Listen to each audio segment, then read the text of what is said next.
What up, dorks? It's the TurtleDork and Disco back for another episode 4 of Game of Thrones Season 1. So, we're, like I said, we're chugging along, getting through this, enjoying, rewatching this season especially, and just seeing how a lot of the stuff has been laid out for what's going to happen in the upcoming seasons. So, I am excited. Let's get this started. Damn, that was good. Oh, man. Yeah. It's crazy, though, man, because you think about, like, what you were saying before, like, all this shit that's happened, even up until now, Season 7, was really all because of Peter Baelish. Like, if Peter Baelish didn't conspire and say these lies, like, half this shit probably would have never even happened. Yeah. It's crazy. Ugh. And Caitlyn is the most wrongest person in the Seven Kingdoms. she's the most misinformed person. Yeah, I know. In freaking Westeros right now, because she's freaking wrong about Jon.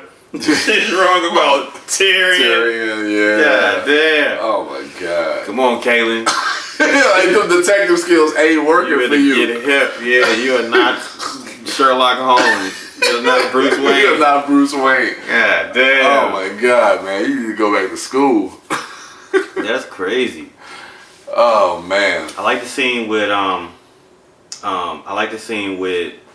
Jamie and that guy when the guy was coming to deliver the message and Jamie was standing outside. Oh yeah. So I mean that's just another scene that the show not only Jamie's affection for his sister but just his disdain for Robert. For Robert Baratheon. Yeah, it's crazy too, like you say, because the way they're setting up Cersei and Jamie, they really setting up for the audience to really dislike them for what you see them do. But they're throwing in like these little tidbits that really just fleshes out their character and is going to be some of the groundwork to make you really love these characters once you get into the later seasons. Like you see like some of the, I don't know, especially with Jamie, like some of the nobility that he's shown. Yeah. Like I said, killing the Mad King, the shit that has to quietly do now, being the he's not the hand, but just standing guard to the king, knowing what the king is doing. Yeah.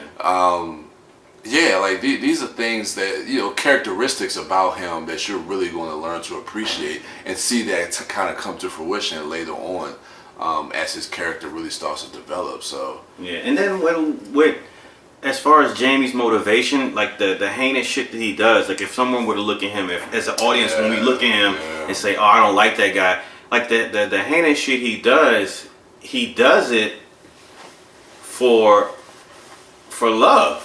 It may be a skewered or an unnatural view of love as far as we're concerned. Yeah. But for him, like all great and compelling villains, what he's doing is coming from a place of righteousness within him. Like he's not just doing it for the sake of I'm just being evil and I just like to fuck my sister because it's wrong. Yeah, he's not doing it for power, for wealth, or for status or anything like that. You're right. And he's doing, like, he really and genuinely believes in the reason that he's doing these things. Like, he believes in the love of his sister, so he believes that this is the right thing to do. I'm gonna have to do it. And at the end of the day, whether it's a good guy or a bad guy, in that regard, like they typically fight for the same thing. Like I love my woman, and if it's a good guy, he's gonna go rescue his woman. If it's a woman, I love my kid, I'm gonna go rescue my kid and save my kid. I'm gonna do whatever it takes to make sure my kid is safe, or my husband's safe, or my wife is safe, or my brother,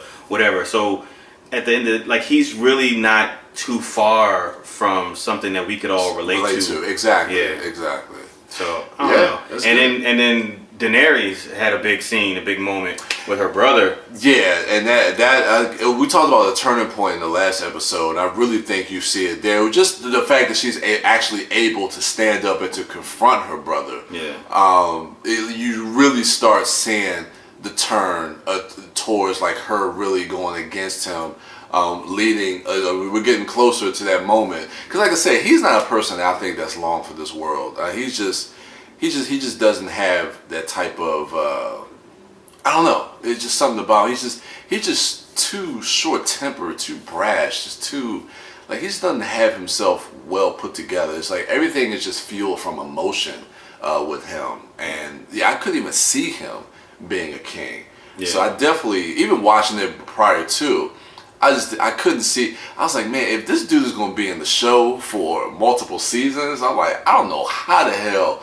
And, you know, of course he didn't last, which is fitting to, you know, for his character. But yeah. I think it's interesting, like I don't want to say it's a juxtaposition, but like there's a similar with Ned and both with Daenerys. So Ned is where he is because of another person, and he's there because of Robert Baratheon. Robert Baratheon asked him to come there. Yeah. And Daenerys Khaleesi is where she is because of another. She's married to Khal Drogo now, so she is a Dothraki. Yeah. So in this episode, we see Ned and don't really see much of Jon. We see Daenerys, and I don't even think we really see Drogo in this episode. No, I don't think he's in this episode. So it was interesting because when you see Ned initially, he's at that council table and he's dealing with like all that shit, like the money and trying to allocate funds. Yet the king is off like doing whatever. He's off like he said, whoring and drinking.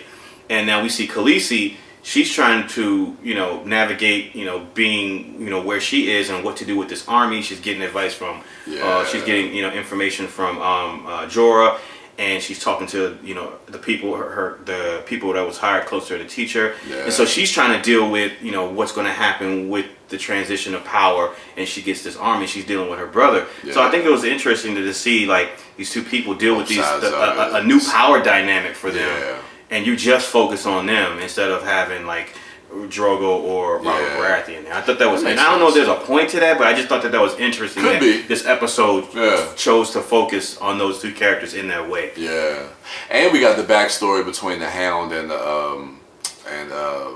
Mountain. Yeah, it's that scene, that moment, that story always stuck out to me. Like every time, like, you know, I see him on the screen and I look at his scar. Yeah, like, I'll always go back to that scene, that story that Peter told Sansa. Yeah. And so I'm curious as to like why he told her that story, because I'm thinking about, and this go around, I'm curious because this particular scene is interesting because this is the first time, you know, now knowing what we know and you have seen all the seasons, this is the first conversation between them of many where he's going to be trying to get next to her and be manipulating her. So I'm trying to listen to that conversation and see if there's another side to it or angle. Was there a purpose for him telling her that story? And like, is it, you know, where he says, don't tell anybody that story. Is he seeing, if I could tell you something and trust that you won't say nothing to anybody else? Possibly. Because again, you got to think, like, he's going to have a long relationship with her. That's what I'm saying. Yeah, there's a long game. Like you said, he's playing the long game, so there's a reason why. So maybe that is just the impetus for him doing that, is to see